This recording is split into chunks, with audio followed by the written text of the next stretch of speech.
تو سنن ابی داؤد میں ہے، مسند احمد بن حنبل میں ہے، اس میں فرمایا کہ جب آپ میت کو دفنا دیتے ہیں اور اس کے بعد پھر فرشتے آتے ہیں، میں مختصر کر رہا ہوں تاکہ زیادہ چیزیں بیان ہو سکیں، وہ آ کے پوچھتے ہیں یا ھذا من ربک، اے بول تمہارا رب کون ہے، ما دینک تمہارا دین کیا ہے، وما نبیک اور تمہارا نبی کون ہے۔ پھر آگے جو مسلمان مومن ہے وہ جواب دیتا ہے۔ یہ حدیث برا بن عازب راوی ہیں اور دیگر کتب سے ہے، صحیح بخاری اور صحیح مسلم وہ بتاتی ہے کہ قبر میں ایک ہی سوال ہوگا۔ اگر متفق علیہ حدیث کچھ اور بتائے اور نچلے درجے کی کتب حدیث اس سے مختلف مضمون بتائے اور تطبیق نہ ہو سکے تو کس کو اختیار کیا جائے گا؟ متفق علیہ کو۔ جب پوچھا جاتا ہے تیرا رب کون ہے تو سوال کا جواب لیک آؤٹ نہیں کرتے، مشکل میں ڈالا، بتاؤ اگر جانتے ہو تو رب کون ہے۔ پوچھا جاتا ہے تمہارا دین کیا ہے تو جواب کا اشارہ نہیں دیتے۔ اللہ نے اپنے سوال میں اور اپنے دین کے سوال میں مشکل رکھی ہے، اشارہ نہیں دیا۔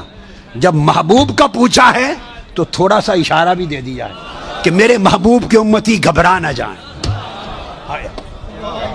میرے محبوب کے امتی یا رسول اللہ کہنے والے کہیں مشکل میں نہ آ جائیں، بھرے میرے سوال کا جواب نہ آئے دیکھ لیں گے، میرے دین کا سوال اس کا جواب نہ آئے دیکھ لیں گے، میرے مصطفیٰ کے سوال میں کوئی فیل نہ ہو۔ آسانی کی۔ قبر میں چلے گئے، کتنے سوال ہوتے ہیں قبر میں؟ بولے کتنے سوال ہوں گے؟ اللہ آپ کو خوش رکھے، 3 سوال ہوں گے۔ پہلا کیا ہے؟ تیرا رب کون ہے؟ میں مثال دینے لگا ہوں، کسی نے انکار کر دیا، کہنے لگا ہا ہیتا لا ادری، میں نہیں جانتا، تو اللہ کو نہیں مانتا تو چاہیے نا رب جہنم میں ڈال دے، پر اللہ نے دوزخ میں نہیں ڈالا۔ ابھی دوسرا سوال پوچھو، ما دینو کا، تیرا دین کیا ہے؟ ہا ہیتا لا ادری، کافر ہے، منافق ہے، فاسق ہے، کہتا ہائے افسوس میں نہیں جانتا، چاہیے تھا نا دین نہیں جانتا دوزخ میں ڈالا جائے، لیکن اللہ ابھی دوزخ میں، ابھی جہنم کا گڑھا نہیں بنی۔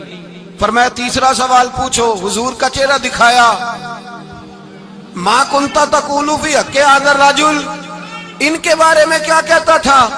اس نے کہا میں نہیں جانتا۔ اللہ نے فرمایا تو میرے نبی کو نہیں جانتا، پکڑو اس کو جہنم میں داخل کر دو۔ نہ اپنی ذات کے انکار پر دوزخ میں بھیجا، نہ دین کے انکار پر، کہا میرے مصطفیٰ کو نہیں مانتا، ڈالو اس کو جہنم کے اندر۔ تمام عجب شے ہے، گنگا الٹی بہنے لگی ہے۔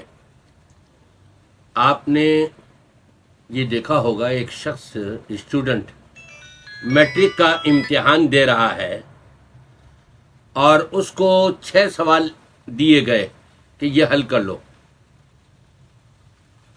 وہ پہلا سوال، دوسرا، تیسرا، چوتھا، 5واں کوئی بھی حل نہیں کر سکا، صرف آخری سوال اس نے حل کر لیا۔ کیا پاس ہو جائے گا؟ نہیں ہوگا پاس، اس کا گریڈ گر جائے گا۔ ہاں چلو جی، 6 میں سے 3 اس نے لکھ دیے تو پھر پاس ہونے کے تو امکانات ہیں نا۔ اور ہر سوال کا تھوڑا تھوڑا جواب دے دیا، مکمل جواب نہیں دیا، پھر بھی پاس ہونے کا کچھ امکان ہوتا ہے۔ لیکن یہ اگر کہا جائے کہ جی پہلے سوال کا جواب نہیں لکھا تھا اس لیے فیل، دوسرے سوال کا جواب نہیں دیا تھا اس لیے فیل، تیسرے سوال کا جواب نہیں دیا، چوتھے سوال کا جواب نہیں دیا، 5ویں سوال کا جواب نہیں دیا، فیل۔ جب 6ٹھے سوال کا جواب دے دیا تو پاس ہو گیا اور مقبول ہو گیا، پہلے گریڈ کو اوپر آ گیا۔ کوئی بھی انسان صاحب عقل اس بات کو قبولے گا نہیں۔ جناب پروفیسر طاہر القادری صاحب اور اسی طرح سے ایک اور رضوی صاحب الٹی گنگا چلا رہے ہیں، کہتے ہیں قبر کے اندر، طاہر القادری صاحب تو پہلے یہ کہتے ہیں کہ قبر کے اندر 3 سوال نہیں 1 سوال ہوگا، اور دلیل کیا دیتے ہیں کہ صحیح بخاری صحیح مسلم کی روایت کے اندر 1 سوال کا ہے، باقی دیگر چھوٹی کتابوں کے اندر 3 سوال کا ہے۔ ابھی تو بھائی تو کیا وہ حدیثیں جھوٹی ہیں؟ جب وہ حدیثیں سندن روایتاً درست ہیں تو اس کو بھی مانو نا۔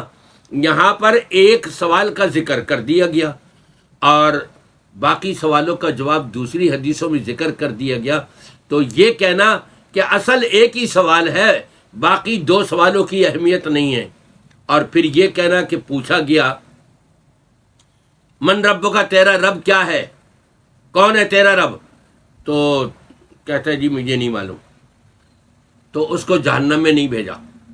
دوسرا سوال کیا، تیرا دین کیا ہے، نہیں معلوم جی، اس کو جہنم میں نہیں بھیجا۔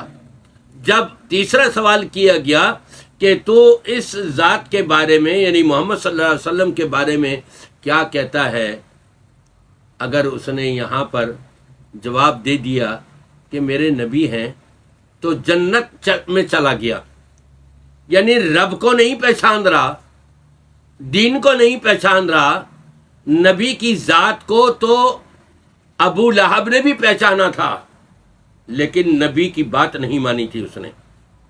نبی کی ذات پہچاننے والا اور نبی کی بات کو سمجھ کر قبول کرنے والا، دونوں میں زمین و آسمان کا فرق ہے۔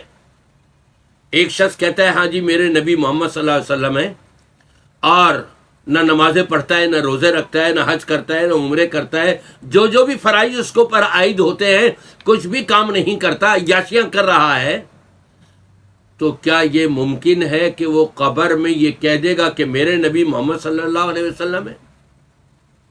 اور پھر یہ رضا صاحب کیا کہہ رہے ہیں کہ وہاں پر جب اس سے پوچھا جائے گا تو کیا کہتا تھا اس شخص کے بارے میں، اس ذات کے بارے میں، تو وہ کہے گا میں یا نبی اللہ کہتا تھا، اور پھر آگے استدلال کر رہے ہیں کہ جی یہ یا رسول اللہ کہنے والے جنت میں جائیں گے، یا نبی اللہ کہنے والے جنت میں جائیں گے۔ عجیب عجیب یہ دین کے اندر بگاڑ پیدا کر رہے ہیں اور اپنے آپ کو شیخ الاسلام کہلاتے ہیں۔ ایسے تو شیخ الاسلام تو نہیں ہوتے، باتیں تو شیخ الشیطان والی ہیں، شیخ الاسلام والی باتیں نہیں ہیں۔ اللہ ہدایت دے ان کو۔